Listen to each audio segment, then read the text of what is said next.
Success!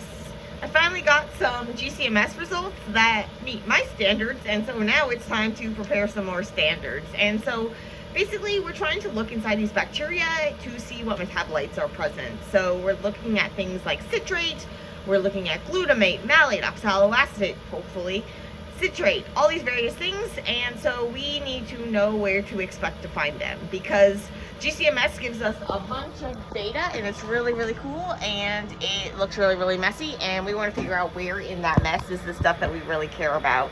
So GCMS, gas chromatography, mass spectrometry, I kind of like to think of it as you've got alphabet soup and you need to figure out what the different letters in the soup are. And so you have the gas chromatography step, which basically separates the different shaped noodles. And then you have the mass spectrometry step, which kind of tells you what those are. And the more separated they are, the better you can tell them apart. And so you can fiddle around with the gas chromatography step, which is what I've been working on, trying to like make different temperature ramps and different protocols and things, which finally seems to be working a little better. But then you get all this data, so the noodles come out, and then it gets the measurement of what noodle they are. But instead of telling you, oh, this is a B noodle, or oh, this is an X noodle, it gives you the mass to charge ratio. And different noodles have very similar mass to charge ratios, and so we need to be able to tell which noodles are which. And it turns out that there are even some noodles in the soup that aren't in our alphabet, which then we can't identify. But if we know what noodles we're really, really interested in, like maybe we're really interested in that X and we're really interested in that B, well then maybe what we can do is we can take a sample of that X noodle and a sample of that B noodle and run them by themselves, and they're trying to see where they come off. And so we can see in the chromatograph, so in the GC part, you get the chromatograph, and then that's going to tell you like when the molecules are coming out. And then if you click on one of those peaks, what you get is you get this down here, which is going to be the mass spectrometer part. And then if you click on that, it tells you what it is. But you can see that it's kind of giving you a lot of different options, and some of them are more better fits than others. But there's still a lot of things that could kind of get confused for that thing that you actually really want. And so it's one thing too, though, is that's just that doesn't take into account where it came off in the chromatograph. And so if you know where on the chromatograph that came off, and so we can see, okay, well maybe we can say this was coming off at 22 minutes. And so since it was coming out of the column at 22 minutes, we know now to look at the 22-minute mark. And sometimes there's things that are really, really small and hard to see, like small in terms of the signal's really small. And so you need to have a better sense of where it is and where to expect it and where to search. There are like functions on there where you can search for certain mass to charge ratios. But again, like some molecules have the same mass to charge ratio, as well as then you have the problem that you have a bunch of noise and things. And so we want to know where to look. And so we can focus the search to say, look for this mass to charge ratio within this certain retention volume, so retention time. So basically how long it took to actually get through the column part, so that big coil thing. And so by running these standards, these solutions that are just by themselves, like this one compound by itself, so that was malate we saw on the screen. If we run a sample of malate just by itself, we should see that it runs at the same place. And now when we have a really complicated sample, we can go and we can see, okay, well, this is where we should expect to find malate. And look, there's a peak right there and it corresponds to malate. Or maybe we have to dig a little deeper, and so we limit the range to there, and then we have it look for that mass to charge ratio. And so, yeah, so standard solutions, there are so many metabolites in the bacteria that we can't make standards for each of them. And again, like some of them, we don't even know what they are. Like there's some really prominent peaks and we're like, we have no idea what this is because the software doesn't know what it is. And I'm gonna try some other software, hopefully, if I can figure things out.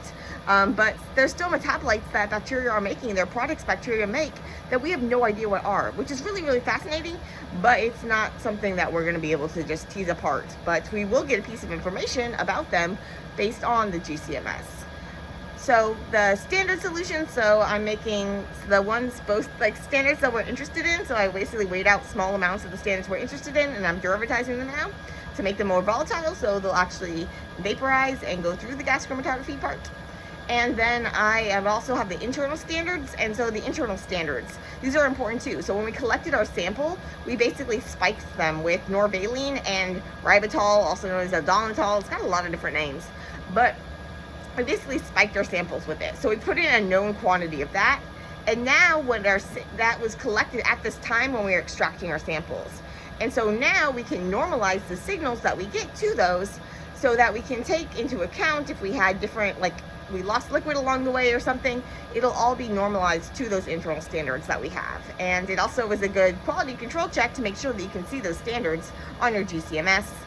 I've also been playing around trying to see like how long things last, so taking samples over days and various things. So playing around, having fun, and I'm hopeful about this new method that I'm trying. And so I'm basically just going off of published protocols, but then tweaking the like split volume. So because some of my samples are really concentrated, if you make the split ratio, basically how much of what you inject, so you inject a really tiny amount, you have these tiny little vials, and we actually have these inserts in the tiny little vials so that we can have even less volume in the tiny little vials.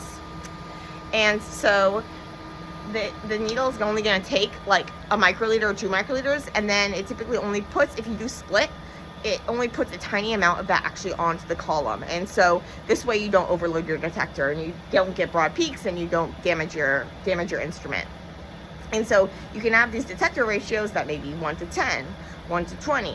Some even go even higher depending on how concentrated your sample is. And then you can also have different volumes that it takes out of the vial before it does that splitting.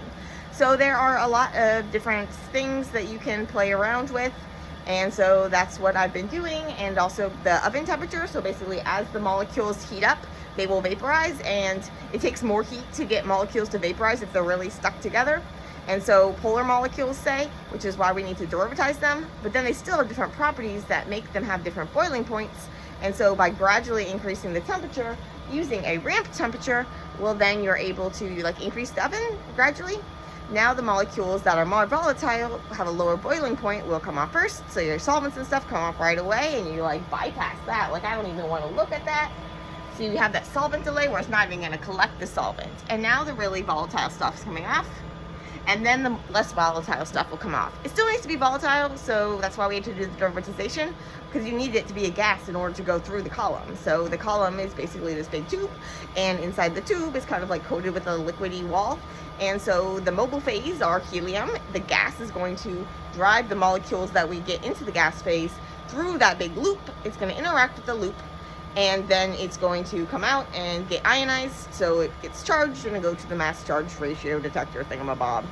So that's where we get the MS. So you can also have GC with gas chromatography without the MS, but this one has the MS, which gives us that extra layer of information, rather than just separating the letters in our alphabet soup, or actually then giving information about what the letters are. Not the direct name of the letters sometimes, but if you have a database and say, we know to expect these properties from these letters, well, then you can figure out what it is. And so depending on how volatile they are, if you do a gradient temperature, then they will separate gradually. They'll separate apart that way, in addition to separating a bit through as they travel through the column. Because then, once they're through then the separation is over, and it's time to basically, well, I guess there's a little bit of separation because you're kind of like mass to charge. They make them travel at a little different speeds with the magnets. But really the separation is happening for the most part in the chromatography step. And then the mass spectrometry, that's for the detection. And so you can fiddle around a lot with the chromatography to try to make the best separation so that you can tell your noodles apart. And having those standards, those noodles on their own, is going to help you then tell them apart based on the signal that you get from them. So that is what I'm doing now, making some standards. They're derivatizing now. I'm going to run them on here, and we'll compare them to my student samples.